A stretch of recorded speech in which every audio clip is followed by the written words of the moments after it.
Why are you being and time? This is a question that Martin Heidegger, German philosopher, explored in the 19th century.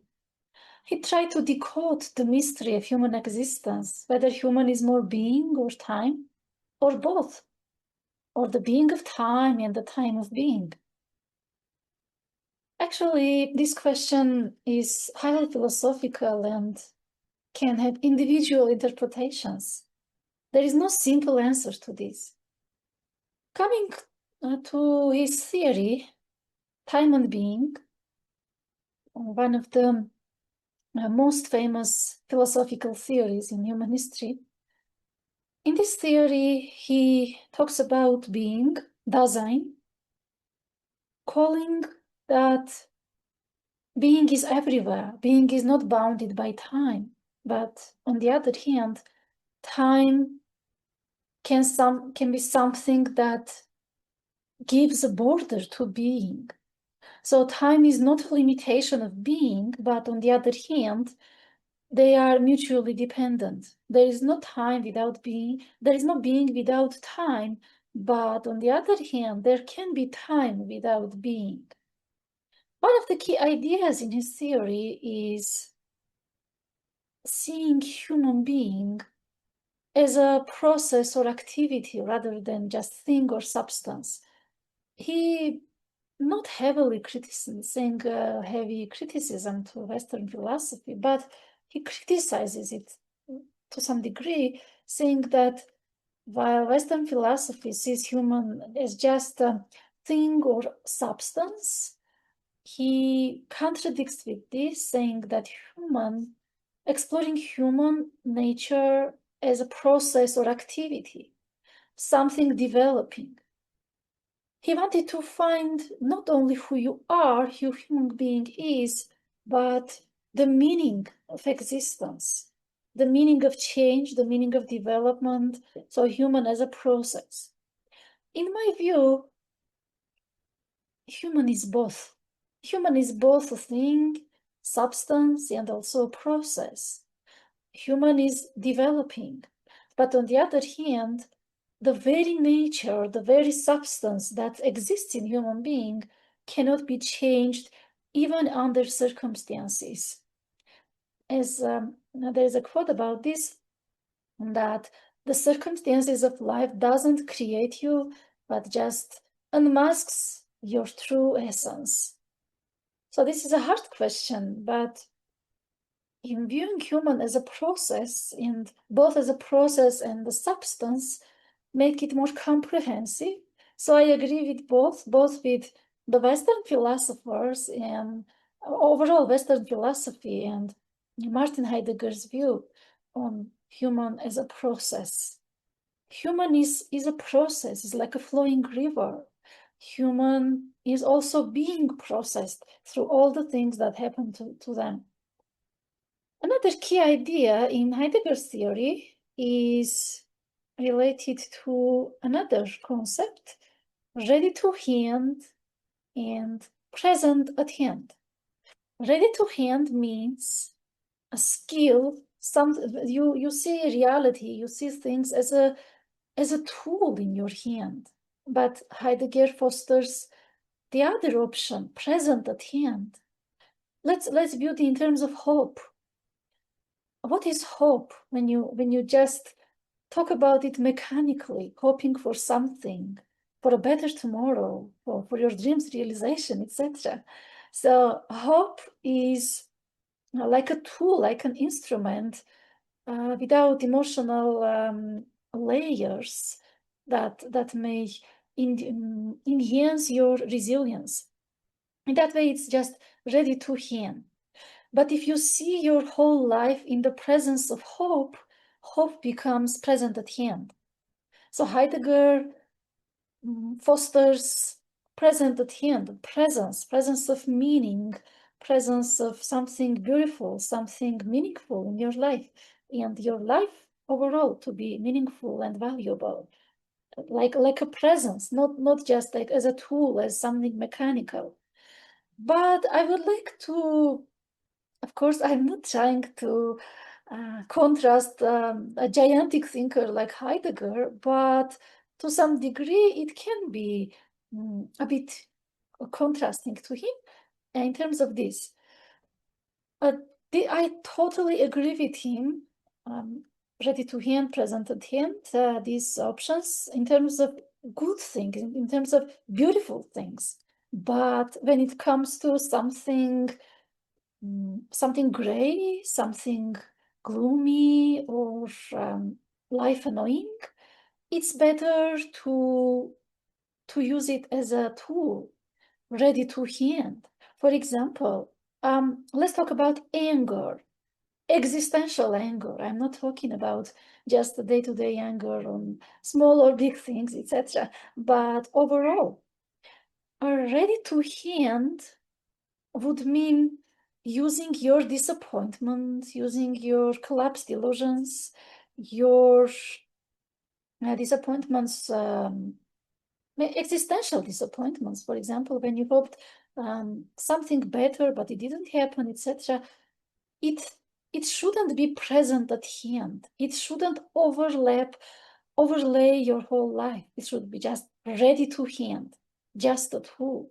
The same refers to despair. Despair should just be present, ready to hand, just a tool, like a hammer, but not full presence. So to sum up, it's good to give presence only beautiful and meaningful things in your life. But what's negative, what's gloomy, you should give them only ready to hand. So just a tool, I mean. Another key idea in his work is care. He talks about human cares, human worries, human challenges. As Richard Bach says, you should have the exaltation, the joy of being flying above your cares, above your daily cares. So care shouldn't become the definition of your days and your feelings. You cannot change your cares, but you can be above them. You can fly above your cares, you can fly above your challenges, and you can see reality differently from a completely different point of view. Another thing here he talks about in his theory, it's an anxiety. And it's not about just the clinical psychological level and anxiety, like when an anxiety is discussed in an anxiety disorder, etc., or just day-to-day anxieties. It's also about them, but not only. It's beyond them. It's existential anxiety. It's about transcendental anxiety, when you don't know how to transform your life for the better, how to transform your challenges into opportunities, how to find something meaningful in your life, for example, a better education, better career prospects, etc. Something that will give weight, existential weight to your living, to your being, to your nature as a human. He also talks about authenticity, being true to yourself. Authenticity is not only about who you are, but who you want or should be.